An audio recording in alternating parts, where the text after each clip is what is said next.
சித்த வைத்தியசாலை ஒரு சகாப்தம். வணக்கம் டாக்டர். நீங்க சித்த வைத்தியத்துல பரம்பரையா செஞ்சுட்டு இருக்கீங்க. அதை பத்தி கொஞ்சம் டீட்டெயிலா சொல்ல முடியுமா? சித்த வைத்தியத்தை பொறுத்தவரையிலும் இன்னைக்கு தமிழ்நாட்டை பொறுத்தவரையிலும் பார்த்தீங்கன்னாக்கா 7 தலைமுறைகள் என்பதும் 184 வருடங்களாக தொடர்ந்து சித்த வைத்தியம் செய்து வரும் பாரம்பரியம் மிக்க குடும்பம். தமிழ்நாட்டில் 7 தலைமுறைகள் என்பது ஒரு சாதாரண விஷயம் அல்ல. இன்னைக்கு எந்த ஒரு தொழிலுமே பார்த்தீங்கன்னாக்கா உலக நாடுகளிலே பார்த்தீங்கன்னாக்கா 2 தலைமுறை நடந்துட்டு இருக்கோம் அல்லது 3 தலைமுறை நடந்துட்டு இருக்கோம். அதுக்கு மேலே பார்த்தீங்கன்னாக்கா ஏதோ ஒரு காரண காரியங்களால் அந்த தொழில் மேற்கொண்டு நடக்க முடியாமல் சூழ்நிலையில் நின்று இருக்கும் அல்லது ஏதோ பிரிவினையினால நின்று போயிருக்கும். ஆனால் 7 தலைமுறைகளாக ஒரே தொழிலை ஒரே இடத்துல அந்த இடம் கூட மாற்றாமல் ஒரே இடத்துலையே 7 தலைமுறையாக தொடர்ந்து பாரம்பரியமாக செஞ்சுட்டு இருக்கோம். இதில் எப்படின்னாக்கா முத்துலிங்க சாமி அவர்கள், அவருடைய மகன் சுப்பிரமணிய வைத்தியர் அவர்களும், அவருடைய மகனான ரத்னவேலு வைத்தியர் அவர்களும், அவருடைய மகனான சிவராஜ் அவர்களும், அவருடைய மகனான நான் சிவராஜ் சிவகுமார் அவர்களும், என்னுடைய மகன் சஞ்சய் அவர்களும், என்னுடைய பேரன் சிவராஜ் சிபி அவர்களும் 7 தலைமுறைகளை அந்த வைத்தியர் செஞ்சுட்டு இருக்கோம். இதில் என்ன ஒரு பெருமைப்படத்தக்க விஷயம் அப்படின்னாக்கா இன்னும் ஒரு சிறு தவறு கூட செய்யாமல் மக்களுடைய நன்மதிப்பை பெற்று வரும் தலை சிறந்த கைராசி ஸ்தாபனமாக தமிழ்நாட்டில் செஞ்சுட்டு இருக்கோம். இதில் எப்படின்னாக்கா சித்த வைத்தியத்தை படிப்படியாக செஞ்சுட்டு இருக்கிறதுல பாரம்பரிய அது அகச்சி முனிவர் காலத்திலிருந்து இதை படிப்படியாக எங்கள் தாத்தா காலத்திலிருந்து செஞ்சுட்டு இருக்கிறதுனால இன்னைக்கு தமிழ்நாட்டை பொறுத்தவரை 7 தலைமுறைகளில் 64 வகையான வியாதிகளுக்கு முதல்ல செஞ்சுட்டு வந்திருக்காங்க. அதை படிப்படியாக குறைச்சிக்கிட்டே இப்போ 32 வகையான வியாதிகளுக்கு பாரம்பரியமாக செஞ்சுட்டு இருக்கோம். அதை பற்றிய விளக்கங்கள் நான் படிப்படியாக சொல்கிறோம் உங்களுக்கு. டாக்டர், பலகீனங்கிறது மனிதனுக்கு இப்போ சர்வ சகஜம். ஆனா தன்னுடைய பலகீனத்தை வெளியில சொல்றதுக்கு வெக்கப்படுறான் மனுஷன். இப்போ உங்கள்கிட்ட வர்றதுக்கு வெக்கப்படுற ஆளுங்க வயோதிகளா இருக்கட்டும், வாலிபர்களா இருக்கட்டும், அவங்கள எப்படி வெக்கப்படாம வரணுங்கிறதுக்கு நீங்க அவங்களுக்கு சரியான அறிவுரை கொடுத்தா நல்லா இருக்கும் டாக்டர். அதாவது நீங்கள் தமிழ்நாட்டை பொறுத்தவரையிலும் பார்த்தீங்கன்னாக்கா பலகீனத்தில் பாதிக்கப்பட்டவங்க 60-65 வயசுல இருக்கிறவங்களும் பலகீனத்தில் பாதிக்கப்பட்டிருக்காங்க. அந்த மாதிரி பலகீனத்தில் பாதிக்கப்பட்டவங்க யாராக இருந்தாலும் சரி, நீங்கள் இது சித்த வைத்தியத்தில் பலகீனத்தில் பாதிக்கப்பட்டதை நான் சிகிச்சை பண்ண போகுது ரொம்ப கூச்சப்பட்டுக்கிட்டோ வெக்கப்பட்டுக்கிட்டோ ஐயோ இது ஏதோ பெரிய தவறு செஞ்சிட்ட மாதிரி நினச்சிட்டு இருக்காங்க. அந்த மாதிரி யாருமே மனசில் நினைக்க வேண்டாம். இங்கேயே சிகிச்சைக்கு வரவங்களை பார்த்தீங்கன்னாக்கா இந்த ஊரில் நம்ம சந்திக்கிறத விட்டுட்டு பக்கத்து ஊரில் போய் சந்திச்சு வைத்தியர்கிட்ட வைத்தியம் பண்ணிக்கலாமா, அல்லது அந்த ஊரில் இருக்கிறவங்க ஐயோ அந்த ஊரில் நம்மளை யாராவது பார்த்துட்டு என்ன பண்ணுறது, இது நம்ம இங்கே போய் பண்ணிக்கலாமா அப்படின்னு சொல்லிலாம் நிறைய பயந்துட்டு இருக்காங்க. இதில் கூச்சப்படுறதுக்கு வேண்டிய விஷயங்கள் ஒன்றுமே கிடையாது. என்ன காரணம் அப்படின்னாக்கா இது பலகீனம் அப்படிங்கிறது பார்த்தீங்கன்னாக்கா எல்லாருமே எல்லா தரப்பினரும் பாதிக்கப்பட்டிருக்கிறதுனால இது கொஞ்சம் கூட கூச்சப்படாமல் இது ஒரு குலகுற்றம் செஞ்ச மாதிரி நினச்சிட்டு நீங்கள் பயந்துட்டு இருக்காங்க. ஐயோ யாராவது பார்த்துட்டா என்ன பண்ணுறது, இல்லை சித்தப்பா பார்த்துட்டா என்ன பண்ணுறது, பெரியப்பன் பார்த்துட்டா என்ன பண்ணுறது, அண்ணன் தம்பிங்க பார்த்துட்டா என்ன பண்ணுறது, ஃப்ரெண்ட்ஸுங்க பார்த்துட்டா என்ன பண்ணுறது, ஒரு வைத்தியர்கிட்ட சிவராஜ் வைத்தியர்கிட்ட போகிறோம் அப்படிங்கும்போது பலகீனத்தில் பாதிக்கப்பட்டிருக்கு தெரிஞ்சுட்டாங்க என்ன பண்ணுறது அப்படிங்கிறாங்க. இது மாதிரி கௌரவ சம்பந்தப்பட்ட பிரச்சனையை பார்த்துக்கிட்டு நீங்கள் வாழ்க்கையை கோட்டை விட்டுறாதீங்க. அவங்களுக்கு எல்லாமே எப்படி நான் ஒரு சில அறிவுரை கூடுறோம் அப்படின்னாக்கா நீங்கள் எந்த மாதிரி பலகீனத்தில் பாதிக்கப்படுறீங்க, அது எந்த மாதிரி உங்களுக்கு பின் விளைவுகளை உண்டாக்குது அப்படிங்கிறத நம்ம படிப்படியாக உங்களுக்கு சொல்லிட்டு வரேன். இதை இந்த சின்ன திரையை பார்த்துட்டு இருக்கீங்க இல்லையா, அத்தனாயிரம் அன்பர்களுக்கு நான் சொல்லிக்கிறது என்ன அப்படின்னாக்கா ஒரு 5 நிமிஷம் வேறு சிந்தனை இல்லாமல் நான் சொல்கிறத படிப்படியாக கேளுங்க. இது நான் பணம் சம்பாதிக்கிறதுக்காகவோ நான் பொருள் ஈட்டணுங்கிறதுக்காகவோ நான் இதை சொல்லலை. இது உங்களுக்கு ஒரு படிப்பனையாக இருக்கணும் அப்படிங்கிறதுக்காக நான் சில விஷயங்களை மட்டும் சொல்கிறேன். நீங்கள் தொடர்பு கொள்ள வேண்டிய முகவரி சேலம் சிவராஜ் சித்த வைத்தியசாலை, அண்ணா பூங்கா பின்புறம், தமிழ்ச்சங்கம் ரோடு வழியாக Rajaram Nagar, Salem 7. Phone 2419-782 and 2419-783. Fax 2416-831.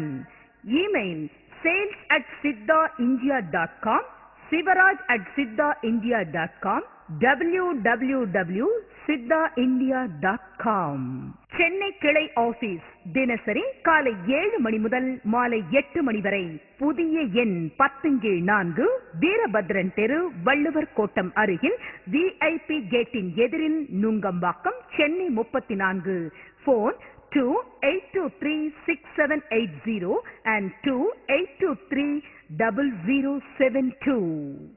Erode கிளை ஆபீஸில் தினசரி காலை 8 மணி முதல் மாலை 7 மணி வரை. சிவராஜ் சித்த வைத்தியசாலை, பெருந்துறை ரோட், செந்தில் நரம்பியல் எதிரில், கோவை மெடிக்கல் ரோடு வழியாக 36, Gandhi Nagar, water tank road. Phone 2259-332.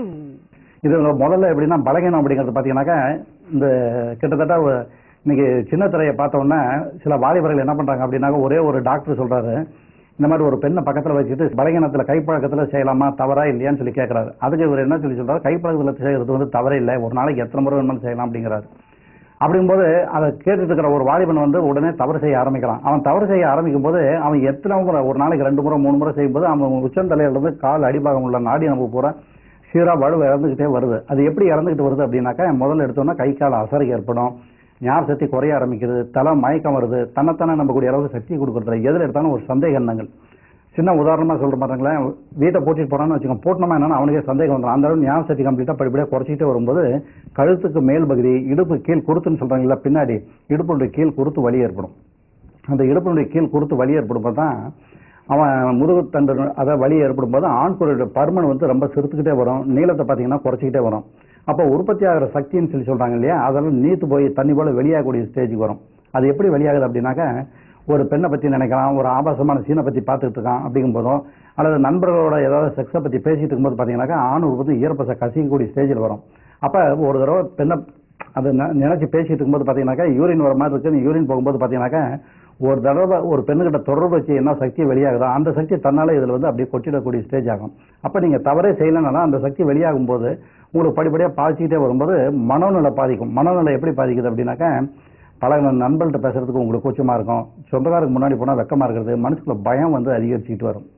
அதனால் இந்த மாதிரி பலயத்தில் பாதிக்கப்பட்ட வாலிபர்கள் எந்த மாதிரி நீங்கள் அதாவது முழு ஆன்மத்தன்மையே உங்களுக்கு இல்லை, இனிமேல் வாழ்க்கையே இல்லையா அப்படிங்கிற இருக்கிற வாலிபர்களாக இருந்தாலும் சரி, சேலம் சிவராஜ் சிலை ஒரே ஒரு முறை அணுகி பாருங்கள். இது எப்படின்னாக்கா, ஒரு நீங்கள் நடத்திட்டு இருக்கிற சொந்த நிறுவனம் நினச்சிங்க, நீங்கள் அதாவது ஒரு அண்ணன் தம்பிக்கிட்ட எந்த உறவு முறையை எடுத்துக்கிறீங்க இல்லையா, அந்த உறவு முறையை எடுத்துக்கிட்டு எதுவாக இருந்தாலும் நீங்கள் வந்து கேட்டிங்கனாக்கா, நாங்கள் ஒரு மகனுக்கு எப்படி செய்யணுமோ அந்த அளவு நாங்கள் உங்களுக்கு செஞ்சு கொடுத்துட்ருக்கோம். இது எப்படின்னாக்கா, சித்த வைத்தியத்தை பொறுத்தவரைக்கும் குறைந்தது 6 மாதம் 9 மாதம் 12 மாதங்கள் மருந்து வந்து தொடர்ந்து சாப்பிட்டுட்டே வரணும். சாப்பிட்டு போகும்போது உங்களுக்கு எந்த மாதம் போதும் அப்படின்னு திருப்தி ஏற்படுது. சப்போஸ் 2 மாதம் நல்லா இருக்கு, 4 மாதம் நல்லா இருக்குன்னா உங்களுக்கு திருப்தியாக இருந்ததுன்னா நீங்கள் நிறுத்திக்கலாம். ஆனால் நாங்கள் வந்து 2 மாதத்தில் பண்ணி கொடுங்க அப்படின்னு சொல்லி கேட்டிங்கனாக்கா, நீங்கள் எவ்வளோ பணத்தை கொடுத்தாலும் இதில் வந்து வைத்தியத்தில் பண்ணி கொடுக்க முடியாது. இதை வந்து படிப்படியாக தான் நம்ம பண்ணிக்கிட்டே வரும்போது உங்களுக்கு எந்த மாதம் நல்லா இருக்குது அப்படின்னாலும் மருந்து நிறுத்திக்கலாம் ஒன்று.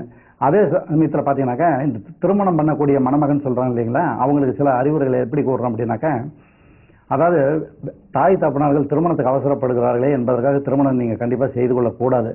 வெட்கப்பட்டு கொண்டோ கூச்சப்பட்டு கொண்டோ ஒன்று பேசாமல் திருமணம் செய்து கொண்டால் உங்கள் வாழ்க்கையை நல்ல சுகத்தை எதிர்பார்க்க முடியாமல் மனையின் வெறுப்பை சம்பாதித்துக் கொள்ளாம தவிர ஒற்றுமையான வாழ்க்கையை நடத்த இயலாது. இன்னைக்கு இருக்க காலகட்டங்களில் பார்த்தீங்கன்னாக்கா, அநேக மன வாழ்க்கையில் திருப்தி இல்லாத காரணத்தால் விவாகரத்து ஏற்படும் சம்பவங்களும் ஒருவர் மீது ஒருவருக்கு வீணான சந்தேகங்கள் ஏற்படும் சந்தர்ப்ப சூழ்நிலையும் ஏற்பட்டு இருக்கு. அதனால நீங்க எந்த மாதிரி பாதிக்கப்பட்டிருந்தாலும் சரி, அவங்களுக்கு வந்து நம்ம படிப்படியா அதாவது உச்சந்தலையிலிருந்து கால் அடிப்பாங்க நாடி நம்ம புற சீராக வலு ஏற்படக்கூடிய அளவுக்கு பண்ணித்தரோம். அதனால அதாவது இந்த பையனை பெற்ற தாய் தப்பனார் அத்தனை பேத்துக்கு நான் கையெடுத்து கும்பிடுறேன். உங்க பையனுக்கு நீங்க திருமணம் பண்ணும்போது உங்க பையன் வந்து திருமணத்துக்கு தகுதியான இருக்கான ஸ்டேஜில் இருக்கானான்னு முதல் தெரிஞ்சுக்கிட்டு அவனுக்கு பெண் பார்த்து திருமணம் பண்ணுங்க. இல்லை அப்படின்னாக்கா, இன்னைக்கு திருமணம் உங்கள் பையன் நல்லா இருக்கான்னு சொல்லி பண்ணிட்டீங்க அப்படின்னாக்கா, முதல் வழியாக அவங்களுக்கு வந்து பிரிவினை ஏற்பட்டு போச்சு அப்படின்னாக்கா, இல்லம்பத்தில் சரியான முறையில் அணுகுமுறையில் இல்லை அப்படிங்கும்போது குடும்பத்தில் பிரச்சனை உருவாகக்கூடிய ஸ்டேஜ் ஆச்சுன்னா பிரிக்கக்கூடிய ஸ்டேஜுக்கு போயிடுறாங்க. அதை வந்து நம்ம சித்த வைத்தியத்தை பொறுத்தவரைக்கும் படிப்படியாக குணப்படுத்தி கொடுத்துட்றோம். அதே மாதிரி ஒரு பெண்ணை பெற்ற தாய் தகப்பனார் அத்தனை பேத்துக்கு ஒரு அறிவுரை என்ன சொல்கிறோம் அப்படின்னாக்கா, உங்கள் பையனுக்கு உங்கள் பொண்ணுக்கு வந்து மாப்பிள்ளை வீடு வராங்க அப்படின்னு சொல்லி சொன்னால், அவன் சொந்தக்கார பையனாக இருந்தாலும் சரி, இல்லை மாமச்சன் விட்டு பொண்ணுங்க பையனாக இருந்தாலும் சரி, அந்த பையன் வீட்டுக்கு வரும்போது விதவிதமான காரில் வந்து இறக்குறான்னு பார்க்காதீங்க, பையன் லட்சணமாக இருக்கிறான்னு பார்த்து ஏமாந்துடாதீங்க. அதே சமயத்தில் வந்து அந்த பையன் வந்து வீட்டுக்கு வரும்போது கண் குழி விழுந்து கண்ணை ஒடுக்கல் வந்துருந்துச்சுன்னு வச்சுங்க, அவனை வந்து வீட்டு வாசப்படியிலே ஏற்றாதீங்க. என்ன காரணம் அப்படின்னா, அந்த பையன் வந்து ஒரே ஒரு முறை கூட இல்லைன்றதுக்கு தகுதி இல்லாத ஸ்டேஜில் தான் இருக்கான். இதை வந்து சித்த வைத்தியத்தில் எப்படி சொல்கிறோம் அப்படின்னாக்கா, அந்த மாதிரி கொடுத்துட்டு நாளைக்கு வந்து பின்னாடி அதாவது உங்கள் பெண் வாழ்க்கை சித்திரவதப்படக்கூடிய ஸ்டேஜுக்கு ஆளாகக்கூடிய ஸ்டேஜுக்கு போயிடாதீங்க. அதனால் படிப்படியாக சித்த வைத்தியத்தை பொறுத்தவரையிலும் முழு ஆன்மத்தன்மை உள்ள மணமகனாக தேடி எடுத்து உங்கள் பெண்ணை கொடுத்து திருமணம் பண்ணுங்க. அந்த மாதிரி இருக்கும்போது தான் இல்லறம்பத்தில் வந்து அவங்க 2 பேரும் முழுமையான இன்பத்தை அனுபவிக்கக்கூடிய ஸ்டேஜில் இருக்கும். அதே சமயத்தில் வந்து இன்னொரு விஷயங்கள் முக்கியமான விஷயம் என்னன்னாக்கா, திருமணமான வயோதிகர்கள் சொல்கிறீங்களா 30-35 வயசு மேலே இருக்கிறவங்க பாதிக்கப்பட்டவங்க பார்த்தீங்கன்னாக்கா, இன்னைக்கு பெண் வந்து என்ன பண்ணுறாங்க அப்படின்னாக்கா, வயசு அதிகமாக சிற்றின்பத்தை வந்து அதிகமாக எதிர்பார்த்துட்டு இருக்காங்க. அதே சமயத்தில் வந்து ஆண் வந்து பார்த்தீங்கன்னாக்கா வயசு அதிகமாக சிற்றின்பத்தை வந்து இழந்துகிட்டு இருக்கான். அப்படிங்கும்போது பாதிப்புகள் வந்து குடும்பத்தில் வந்து 2 பேருக்கு ஒரு பிரச்சனைகள் வந்து அதிகபட்சமாக போய்கிட்டே இருக்கு.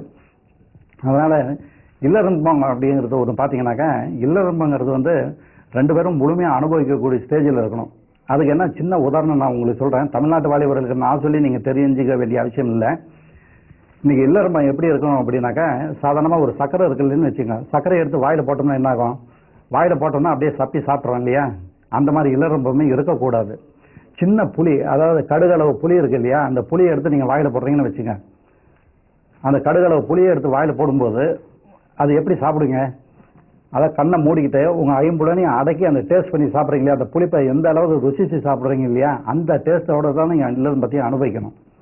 ஆனால் இன்றைக்கி இருக்க காலகட்டங்களில் பார்த்தீங்கன்னாக்கா, வாலிபர்கள்லேருந்து வயோதிகர்கள் எப்படி இருக்காங்க அப்படின்னாக்கா, வந்தோம் போனோம் அப்படிங்கிற ஸ்டேஜில் இருக்காங்க. அது வந்து இல்லறம்பத்துக்கு தகுதி கிடையாது. ஏன்னா இன்றைக்கி இருக்க காலகட்டங்களை பொறுத்தவரைக்கும் கிராமத்தில் இருக்கிற பொண்ணு சரி, பட்டணத்தில் இருக்கிற பொண்ணு சரி, செக்ஸுக்கு தான் நீங்கள் முக்கியத்துவம் கொடுக்குறாங்க.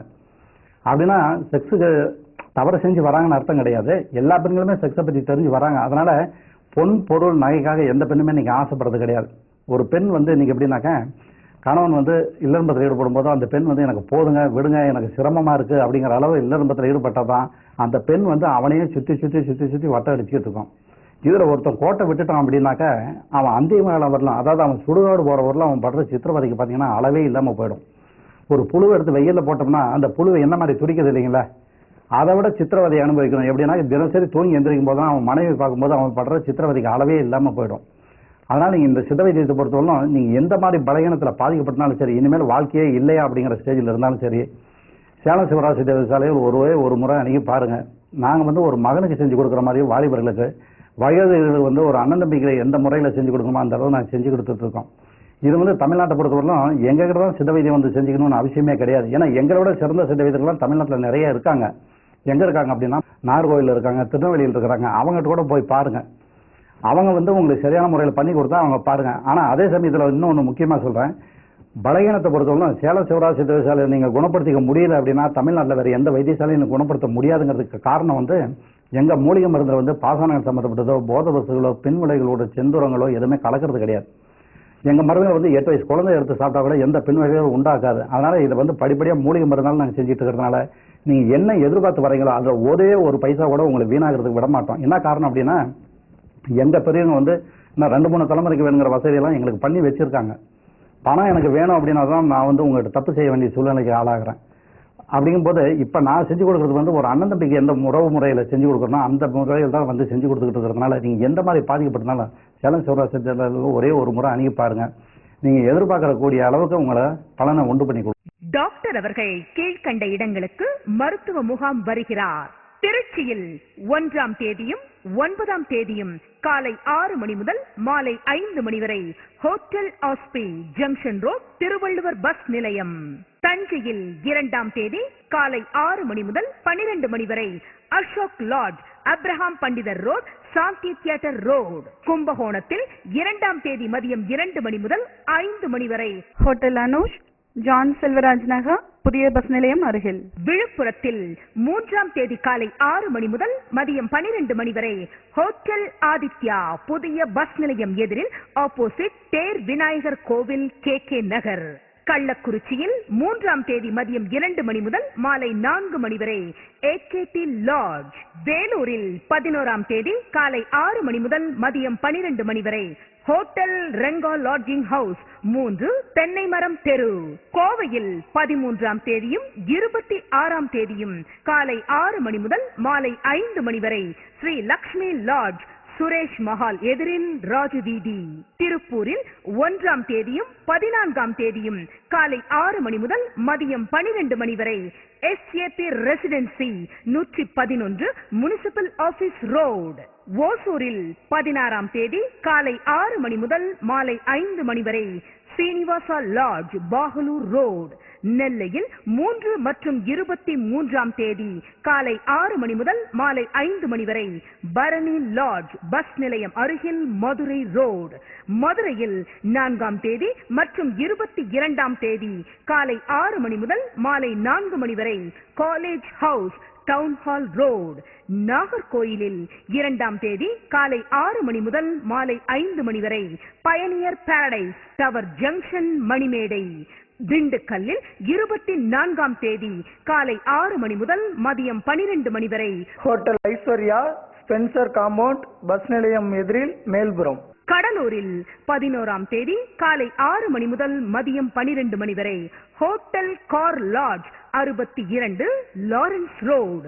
சிதம்பரத்தில் 11ஆம் தேதி மதியம் 2 மணி முதல் மாலை 5 மணி வரை MAT லாட்ஜ் 24 SP கோயில். மாயவரத்தில் 12ஆம் தேதி காலை 6 மணி முதல் மதியம் 12 மணி வரை பிரின்ஸ் டவர் பஸ் நிலையம் அருகில். நாகப்பட்டினத்தில் 12ஆம் தேதி மதியம் 2 மணி முதல் மாலை 5 மணி வரை பூம்புகார் லாட்ஜ் புதிய பஸ் நிலையம் அருகில். மன்னார்குடியில் 13ஆம் தேதி காலை 6 மணி முதல் மதியம் 12 மணி வரை ஹோட்டல் காவேரி லாட்ஜ் புதிய பஸ் நிலையம் அருகில். புதுக்கோட்டையில் 13ஆம் தேதி மதியம் 2 மணி முதல் மாலை 5 மணி வரை ஹோட்டல் ராயல் பார்க் புதிய பஸ் நிலையம் எதிரில். கரூரில் 14ஆம் தேதி காலை 6 மணி முதல் மதியம் 12 மணி வரை ஆர்டி ஹோட்டல் தின்னப்பா தியேட்டர் அருகில் பஸ் நிலையம் அருகில். கிருஷ்ணகிரியில் 20ஆம் தேதி காலை 6 மணி முதல் மதியம் 12 மணி வரை PGM lodge PGM plaza 23 Bangalore road. திருப்பத்தூரில் 20ஆம் தேதி மதியம் 2 மணி முதல் மாலை 5 மணி வரை சுந்தர் லாட்ஜ் 35 கிருஷ்ணகிரி ரோட் வேலூர் மாவட்டம். ஆரணி 21ஆம் தேதி காலை 6 மணி முதல் மதியம் 12 மணி வரை கன்யா லாட்ஜ் பெரிய கடை வீதி. திருவண்ணாமலையில் 21ஆம் தேதி மதியம் 2 மணி முதல் மாலை 5 மணி வரை ராதா லாட்ஜ் 94 சின்னக்கடை தெரு. பொள்ளாச்சியில் 27ஆம் தேதி காலை 6 மணி முதல் மதியம் 12 மணி வரை சக்தி ஹோட்டல் 144 கோவை ரோடு. மேட்டுப்பாளையத்தில் 27ஆம் தேதி மதியம் 2 மணி முதல் மாலை 5 மணி வரை hotel Kaveri KGC complex main road. விடுமுறை மற்றும் பண்டிகை நாட்களிலும் மருத்துவ முகாம் உண்டு. டாக்டர், இப்ப மனைவி இருக்கும் பொழுதே வெளியே போய் தவறு செய்யறாங்களே, அவங்களுக்கு நீங்க கூறும் அறிவுரை என்ன? சமீப காலமாக நடந்த ஒரு முக்கியமான நிகழ்ச்சியை நான் உங்களுக்கு நினைவுபடுத்துகிறேன். எப்படின்னாக்கா அது வந்து என்னுடைய வாழ்க்கையிலையும் மறக்க முடியாத நிகழ்ச்சி. இன்னைக்கு சென்னை மாகாணத்திலிருந்து ஒரு முக்கியமான VIP வந்திருந்தார். ஒரு 4 நாளைக்கு முன்னாடி வந்திருந்தார். அவர் வரும்போது தன்னை வந்து இந்த அதிகாரி அப்படின்னு சொல்லி அறிமுகப்படுத்திட்டு உட்காந்து பேசிட்டு இருந்தார். அப்போ பேசிட்டு இருக்கும்போது அவர் என்ன சொன்னார் அப்படின்னாக்கா, நீங்கள் மூலிகை மருந்தில் எவ்வளோ மருந்தெல்லாம் தயார் பண்ணிட்டு இருக்கிறீங்க, நான் வந்து சேலத்தில் வந்து 2 நாள் தங்க வேண்டிய சூழ்நிலை இருக்குது. நான் வந்து 2 நாள் ஒரு பெண்ணை வந்து முழுமையாக திருப்திப்படுத்தணும். அந்த பெண்ணை திருப்திப்படுத்தும் போது அந்த பெண் வந்து எனக்கு ரொம்ப அதிகபட்சமான இன்பத்தை நான் கொடுக்க வேண்டிய சூழ்நிலை இருக்கிறதுனால அதுக்கு உண்டான மருந்து எனக்கு கொடுங்க அப்படின்னு கேட்டார்.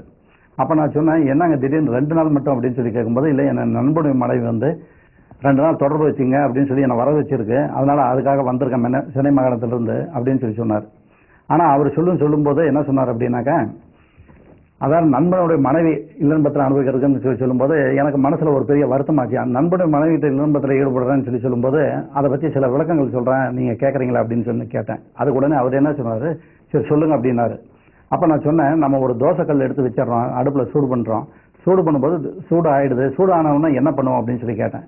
உடனே அதுக்கு அவர் சொன்னார், மாவு எடுத்து ஊற்றலாம் அப்படின்னு சொல்லி சொன்னார். அப்போ மாவு ஊற்றினோடனே அதை தோசையாக தேய்ச்சி விட்றோம். தேய்ச்சி விடும்போது அது வெந்து போன பிறகு என்ன பண்ணுவோம் அப்படின்னு, அப்போ திருப்பி போடணும் அப்படின்னாரு. நம்ம ஏன் திருப்பி போடணும், அப்படியே வெந்து போச்சா அப்படியே எடுத்து சாப்பிடலாமே அப்படின்னு கேட்டேன். அதுக்கு உடனே அவர் சொன்னார், இல்லையா 2 பக்கமும் வெந்தால் தானே சாப்பிட முடியும் அப்படின்னார். அப்போ நான் சொன்னேன், ஒரு சின்ன தோசை வந்து 2 பக்கம் வெந்தால் தான் சாப்பிட முடியும் அப்படிங்கிற ஸ்டேஜ் இருக்கும்போது, உன்னுடைய நண்பன் சரியில்லை ஒரே காரணத்துக்காக உன்கிட்ட வரா அப்படின்னு சொல்லி சொன்னால், நீ சரியில்லை அப்படிங்கும்போது உன் மனைவி யாருக்கிட்ட போவா அப்படின்னு சொல்லி கேட்டேன். நண்பன் வந்து இல்லன்பத்தில் சரியான முறையில் ஈடுபடல அப்படிங்கிற ஒரே காரணத்துக்காக அவ வந்து உங்ககிட்ட வரான்னு சொன்னா, நீ சரியில்லைங்கும் போது உன்னுடைய மனைவி யார்கிட்ட போவா அப்படின்னு சொல்லி கேட்கும்போது உடனே எந்திரிச்சாது அவர் பட்டுக்கு. அப்போ நான் சொன்னேன், உட்காருங்க, முதல்ல பொறுமையாக உட்காருங்க அப்படின்னு சொல்லிட்டு அப்புறம் சில விளக்கங்கள் சொல்லும்போது அவர் 2 நிமிஷம் அதாவது சத்தம் இல்லாமல் இருந்தார். அப்போ நான் சொன்னேன், நண்பனுடைய மனைவி வந்து உங்ககிட்ட வரான்னு சொல்லும்போது உனக்கு இனிக்குது, ஆனால் உன்னுடைய மனைவி இன்னொருத்தவங்கிட்ட போறாங்க போது உனக்கு கசக்குதா அப்படின்னு சொல்லி கேட்டேன். அப்போ உடனே ஒரு 5 நிமிஷம் பேசாமல் இருந்துட்டு உடனே எந்திரிச்சு வெளியே போனவர் அவர் பாட்டுக்கு போயிட்டாரு. சரி, நான் கதவை சாத்திட்டு நானும் வீட்டுக்கு போயிட்டேன். அப்புறம் அடுத்த நாள் காலையில் எனக்கு சென்னையிலேருந்து எனக்கு ஃபோன் வருது. எப்படி ஃபோன் வருதுன்னா, ஹலோ டாக்டர் சிவராஜ் டாக்டர் இருக்காங்களா அப்படின்னு சொல்லி கேட்குறாரு. ஆமாம், நான் தான் பேசுகிறேன் அப்படின்னு சொல்லி சொன்னேன். அப்போ அவர் சொன்னார், அதாவது என்னுடைய வாழ்க்கையில் வந்து நான் ரிட்டையர்மெண்ட் ஸ்டேஜில் இருக்கேன். நான் வந்து என் வாழ்க்கையில் செய்யக்கூடிய இருந்த பெரிய தவறை வந்து என்னை வந்து திருத்தி நீயும் ஒரு மனுஷனாக இருந்துட்டு சாவு அப்படின்னு சொல்லி நீங்கள் என்னை திருத்தி அனுப்பிச்சிங்க இல்லையா, அதை என் வாழ்க்கையில் நான் மறக்க முடியாத நிகழ்ச்சியாக நான் நினச்சிக்கிட்டு உங்களுக்கு நன்றியும் வணக்கத்தையும் தெரிவிச்சுக்கிறேன் அப்படின்னு சொல்லி அங்கேருந்து சொன்னார். இன்னைக்கு இருக்க காலகட்டங்களில் பார்த்தீங்கன்னாக்கா தன்னுடைய மனைவியை திருப்திப்படுத்தக்கூடிய சூழ்நிலையில் நீங்கள் அதிகபட்சமான வாலிபர்களோ வயதுகள் இல்லாத சூழ்நிலையில் இன்னொருத்தர் மனைவி தான் அதிகபட்சமாக விரும்பிட்டு இருக்கிறாங்க. அதனால தன்னுடைய மனைவி வந்து எனக்கு போதுங்க, விட்டுடுங்க, சிரமமாக இருக்குங்கிற அளவுக்கு இல்லறம்பத்தை ஈடுபட்டு அந்த பெண்ணை திருப்திப்படுத்தக்கூடிய அளவுக்கு இருந்தீங்கன்னா தான் நீங்கள் ரெண்டு பேரும், அதாவது எப்போ கண்ணாமூடி சுடுகாடு போகிறவர்களும் பார்த்தீங்கன்னாக்கா ரெண்டு பேத்துக்குள்ள ஐக்கியங்கள் எப்படின்னாக்கா, ஒரு ரயில் தண்டவாளத்தில் ரயில் போயிட்டு இருக்கு இல்லையா, ஏதோ ஒரு தண்டவாளம் சரியில்லைனாலும் இன்னொரு தண்டவாளம் ஏதாச்சுனாலும் பிசகு ஏற்படுது இல்லையா, அந்த மாதிரி இல்லாமல் ரெண்டு பேரும் அன்னோனியமாக இருக்கக்கூடிய ஸ்டேஜில் இருக்கணும். இன்னைக்கு இருக்க காலகட்டங்களில் பலகீனத்தில் பாதிக்கப்பட்ட வாலிபர்களாக இருந்தாலும் சரி, வயதுகளாக இருந்தாலும் சரி, நீங்கள் எந்த அளவுக்கு பாதிக்கப்பட்டிருக்கீங்களோ அதை வந்து சித்த வைத்திய மூலிகை மருந்தில் வந்து நம்ம படிப்படியாக நம்ம குணப்படுத்திக்கிட்டே வரலாம். இது எப்படின்னாக்கா குறைஞ்சது 6 மாதம் 9 மாதம் 12 மாதங்கள் மருந்து சாப்பிட்டுட்டு வரும்போது உங்களுக்கு எந்த மாதம் போதும் அப்படின்னு திருப்தி ஏற்பட்டாலும் சரி, விந்து கட்டுப்பாடு, அதாவது உச்சந்தலையிலிருந்து கால் அடிபாகம் உள்ள நாடி நமக்கு பூரா சீராக வலு ஏற்படும் போது படிப்படியாக நம்ம பழைய ஸ்டேஜ் கொண்டுட்டு வந்துடலாம். இது வந்து முடியாது அப்படிங்கிற ஸ்டேஜில் யாருக்குமே கிடையாது. முடியாது அப்படிங்கிற ஸ்டேஜாக இருந்தனா நாடி துடிப்பை பார்க்கும்போதே முடியாது அப்படின்னா அப்போவே சொல்லி வெளியே அனுப்பிச்சிடறோம். ஆனால் இன்னைக்கு இருக்க காலகட்டங்களில் பார்த்தீங்கன்னாக்கா கை நாட்டு போடுற ஆள்லேருந்து பட்டப்படிப்பு படித்த ஆள் வரலும் இன்னைக்கு எங்கிட்ட வந்துட்டு இருக்கிறவங்க எப்படி கேட்குறாங்க அப்படின்னா, நான் இந்த பெரிய அதிகாரியாக இருக்கிறாங்க, நான் இந்த சூழ்நிலையில் இருக்கேன் அப்படின்னு வந்து சொல்லி கேட்கும்போது, இன்னைக்கு நைட்டை ஒரு நான் பெண்ணை திருப்திப்படுத்தணும், அந்த பெண் வந்து முழுமையாக இல்லறம்பத்தில் ஈடுபட்டு அந்த பெண் எனக்கு போதும் அப்படிங்கிற அளவுக்கு நான் இல்லறம்பத்தில் ஈடுபடணும், அதுக்கு உண்டான மருந்து கொடுங்க அப்படிங்கிறாங்க. அந்த மாதிரி சித்த வைத்தியம் நாங்கள் பண்ணுறதே கிடையாது. இது வந்து மூலிகை மருந்தால் செஞ்சு கொடுக்கறதுனால இது வந்து பாதிக்கப்பட்ட உடம்புகள், அதாவது பலகீனத்தால் பாதிக்கப்படுறாங்க இல்லையா, எந்த மாதிரி பாதிக்கப்படுறதுனால இந்த சித்த வைத்தியத்தில் வந்து நம்ம படிப்படியாக பண்ணிக்கிட்டு இருக்கோம். இதனால் இன்றைக்கி உலக நாடுகளில் பார்த்தீங்கன்னாக்கா தமிழ்நாட்டிலே இன்றைக்கி எக்கச்சக்கமான மருந்துகள் வந்து இரவு மாத்திரைகள்னு சொல்லி நிறைய வித்துட்டு இருக்காங்க. அதில் வந்து சாப்பிடும்போதே பண்ணிடுவோம், சாப்பிடும்போதே நீங்கள் அதிகபட்சமான இன்பத்தை அனுபவிக்கலாம் அப்படிங்கிற மாதிரி, அந்த மாதிரி சித்த வைத்தியத்தில் வந்து எந்த மூலிகை மருந்தாலும் பண்ண முடியாது. அது பாசனங்கள் சம்மந்தப்பட்டது, இந்த போத வசுகள், கஞ்சா அப்படி சம்மந்தப்பட்டது, இந்த செந்தூர வகைகள்னு சொல்லி சொல்கிறாங்க இல்லையா, அந்த மாதிரி மருந்துகளில் மட்டும்தான் அந்த மாதிரி பண்ண முடியுமே ஒழிய சித்த வைத்திய மருந்துகளில் வந்து இது படிப்படியாக தான் பண்ண முடியும். அதனால் எந்த மாதிரி பாதிக்கப்பட்டிருந்தாலும் சரி, இதை வந்து நீங்கள் படிப்படியாக எங்கிட்ட வந்தீங்கன்னாக்க குறைந்தது 6 மாதம் 9 மாதம் 12 மாதங்களில் உங்களுக்கு முழு ஆன்மத்தன்மை கிடைக்கக்கூடிய அளவுக்கு நாங்கள் பண்ணி கொடுக்குறோம். இதை வந்து சேலம் சிவராஜ் சித்த வைத்தியசாலை உங்களுக்கு முறையாக சித்த வைத்தியத்தின் மூலிமா பண்ணி கொடுக்குதுங்கிறத உறுதியாக. டாக்டர், இப்போ வாலிபர்களாக இருக்கட்டும், வயோதிகர்களாக இருக்கட்டும், ஆண் மக்கள் தன்னை விட மூத்த வயதுடைய பெண்களிடம் தொடர்பு வைத்துக் கொள்கிறார்களே, அதனால என்ன ஏதாவது பாதிப்பு இருக்குமா? அதாவது இப்போ நீங்கள் கேட்ட கேள்விகள்லையே இது வந்து ரொம்ப முக்கியமான கேள்வி. இது எல்லா வயதினரும், அதாவது வாலிபர்கள் அத்தனை பேருமே தெரிஞ்சுக்கூடிய நிகழ்ச்சி. இதில் என்ன சொல்கிறோம் அப்படின்னாக்கா, இன்றைக்கி வாலிபர்கள் பார்த்தீங்கன்னாக்கா அதிகபட்சமாக வந்து தன்னை விட வயது மூத்த பெண்களை தான் தொடர்பு வச்சுட்டு இருக்கிறாங்க. அதே மாதிரி என்ன காரணத்தினால வச்சுட்டு இருக்காங்க அப்படின்னாக்கா, பெண்களுக்கு வந்து வயசு அதிகமாக சிற்றின்பத்தை வந்து எதிர்பார்த்துட்டு இருக்காங்க அப்படின்னு நான் சொல்லியிருக்கேன். ஆண்கள் வந்து வயசு அதிகமாக ஆண்மைத்தன்மை வந்து முழுசும் இழந்து பரிதவிக்கக்கூடிய செயலில் இருந்துட்டு இருக்காங்கிறேன். அதனால் இன்றைக்கி ஆண்மை குறைவு எப்படி ஏற்படுது அப்படின்னாக்கா, இந்த அதாவது பெண்கள்கிட்ட தொடர்பு வைக்கிறாங்கன்னு சொல்கிறாங்களா, வயசில் மூத்த பெண்கள்கிட்ட தொடர்பு வைக்கிறது வந்து பார்த்தீங்கன்னாக்கா நம்ம பாரம்பரியத்திலே அந்த காலத்துலேருந்து இந்த காலம் வரலும் சொல்லிட்டு இருக்காங்க. எப்படின்னாக்கா, வயதில் மூத்த பெண் இருக்குன்னு வச்சுக்கோங்க, அந்த பெண் வந்து சொந்தக்கார பொண்ணாக இருந்தாலும் சரி, அத்தை பிள்ளை மாமன் பிள்ளையாக இருந்தாலும் சரி, அக்கா பிள்ளைங்களாக இருந்தாலும் சரி, இன்றைக்கி வந்து கோடிக்கணக்கான சொத்து வருது அப்படின்னா கூட தன்னை விட வயசில் மூத்தவங்களாக இருந்தாக்கா நம்ம வீட்டில் வந்து அந்த பொண்ணை கட்டி தான் ஆகணுங்கிற சூழ்நிலை இருந்து எத்தனை கோடி ரூபாய் சொத்து வருது அப்படின்னா கூட 5 வயசுக்கு மேலே இருந்தால் வீட்டில் பெரியவங்க கட்டவே மாட்டாங்க, சொந்த விட்டு போகுதுன்னா கூட கட்ட மாட்டாங்க. ஆனால் அதே சமயத்தில் வந்து இந்த வாலிபர்கள் இன்றைக்கி இருக்க காலகட்டங்களில் எல்லாருமே அதிகபட்சமான வயசில் மூத்த பெண்களை தொடர்பு வைக்கிறாங்க. அப்படிங்கும்போது பார்த்தீங்கன்னாக்கா அவங்களுக்கு வந்து என்ன பின்விளைகள் உண்டாகுது அப்படின்னா, முகவாத ஜன்னி அப்படின்னு ஒன்று வரும். முகவாத ஜன்னி அப்படின்னா இந்த முகம் வந்து கோணிச்சிக்கக்கூடிய ஸ்டேஜ் இப்படி இழுத்துக்குச்சு அப்படின்னாக்கா பின்னாடி வந்து அவங்களுக்கு ஹார்ட் தொந்தரவுல இருந்து இந்த பெரலைசர்னு சொல்கிறோம் இல்லையா, கை கால் விழுவுதுன்னு சொல்கிறோம் இல்லையா, அந்த ஸ்டேஜ் கொண்டுட்டு வந்து ஆளாக்கிடும். அதனால் வயசில் மூத்த பெண்கள்கிட்ட மட்டும் தொடர்பு வைக்காதீங்க. அதனால தான் திருமணம் பண்ணும்போதே பார்த்தீங்கன்னா வீட்டில் பார்த்தீங்கன்னாக்கா 5 வயசு கம்மியாக இருக்கிற பொண்ணோ அல்லது 10 வயசு கம்மியாக இருக்கிற பொண்ணோ பண்ணிட்டு இருக்காங்க. அதனால் இன்றைக்கி இருக்க வாலிபர்கள் கூட தெரிஞ்சோ தெரியாமல் தவறு பண்ணியிருந்தா கூட இனிமேல் வாழ்க்கையில் திருந்தக்கூடிய அளவுக்கு இருந்தீங்கன்னா தான் உங்கள் வாழ்க்கை வந்து பின்னாடி, அதாவது உங்கள் திருமண நிகழ்ச்சி நடந்துட்டு இருக்கிறதே அப்போல்லாம் மனைவியிட்ட வந்து சந்தோஷமான சூழ்நிலையை நீங்கள் அனுப்பக்கூடிய ஸ்டேஜுக்கு வர முடியும். அதனால் மீண்டும் தவறு செய்ய வேண்டாம் அப்படின்னு சொல்லி தமிழ்நாட்டில் உள்ள வாலிபர்களுக்கு அத்தனை பேர்த்துக்கும் ஒரு பாசத்துடன் எச்சரிக்கையாகவே இதை வந்து இதை நிகழ்ச்சியை சொல்லிகிட்டு இருக்கேன்.